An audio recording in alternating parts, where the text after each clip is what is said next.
Hey, well, welcome back to Alice Customs Tool Bag Tuesday, and what I've got for you is the Optrel e3000x PAPR system along with the Optrel Crystal 2.0 welding hood. This thing's amazing. The visibility out of this is just stunning compared to the helmets that I've had. I've never spent a lot of money on a welding helmet before. I was fine with buying a new one every year or two from Harbor Freight and thinking I was getting a pretty good quality view. This Optrel 2.0, whole different ball game. So this is a two-piece system, or three-piece if you count the hose. You probably saw this if you watched the last video where I talked about the grinding hood that Optrel makes. Same fan. I bought the grinding system and then I bought the welding hood separate. So it's the same fan. When I'm doing one or the other, I switch back and forth. I just leave the fan belted on. It has the rechargeable battery, 3-speed fan, so you can change the amount of air coming into the helmet. And with the welding helmet, I also bought a spare hose so that I could just leave it attached to the helmets in both cases. But with the helmet, there's some controls that are easy to reach on the outside. Then there's some controls on the inside near the top of the lens. I don't know if you can see that. Yeah, back in there. So there's that control knob in there that lets you set the delay for how long it takes for it to go from light to dark for the auto dimming feature. This system works a lot like the grinding hood in that you have a fully captured bag that kind of goes over your head.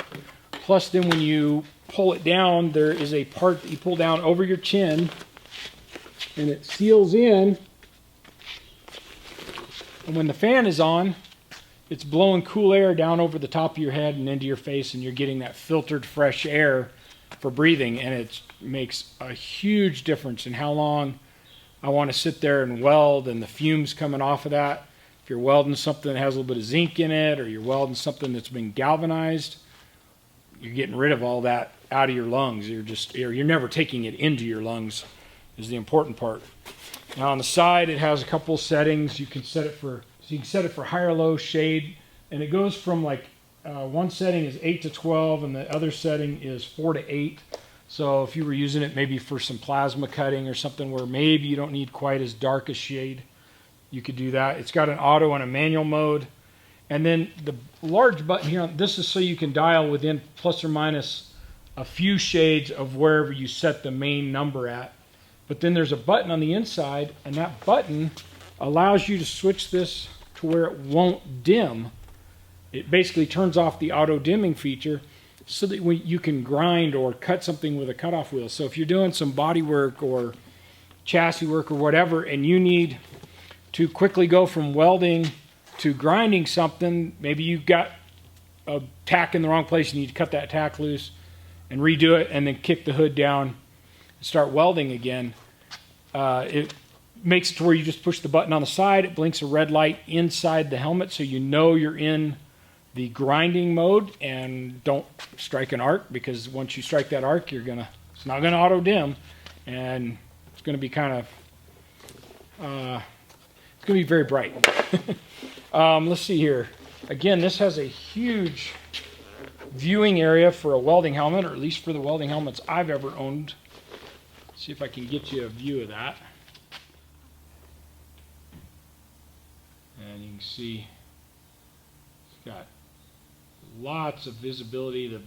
Mine's already scratched and scarred up a little bit. Been using it for a couple months now. And even at that, this lens is so much clearer than anything else I have. Let's do a comparison. This is a helmet I got a few years ago for my birthday. And here is what it looks like.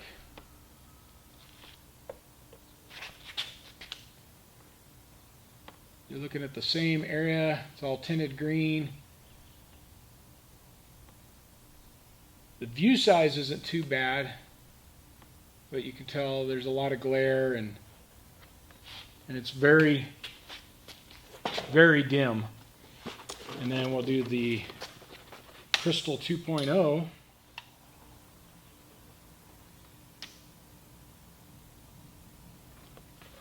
Now you tell me the difference. And then it goes full dark from there, and it'll do up to a shade 12. You can't tell me that's not awesome. It also comes with a bag for storage. So it does use a couple batteries in there, I believe CR2032s. I've replaced them once. They seem to last for me about a month. Now I know a lot of helmets like this one just use a rechargeable battery, and if you put it in a dark bag for a long time and need to charge it, just set it out in the sun, it'll charge the battery back up and it'll auto darken. There you have it. The Crystal 2.0 welding helmet, the e3000x fan and PAPR system, fresh air system.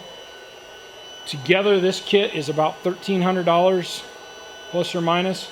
Like I said in the last video, I bought my fan and grinding helmet as a kit because I got that one on sale, and then I bought the welding helmet separate. And the outer lens here is replaceable. I believe they sell tear-offs for this. So if I ever decide to get some tear-offs, I will probably buy a new lens, the new clear lens, so that I start with an absolute clean surface that doesn't have scuff marks in it already. And you know, it's sad they get scuffed. I'm try to be very careful with it, and it still happens. But there you have it for today. Optrel Crystal 2.0 and the e3000x fan system. Thanks for watching. Please like and subscribe, hit the bell for notifications, all the other YouTube stuff, and we'll see you again on their Allison Customs Tool Bag Tuesday.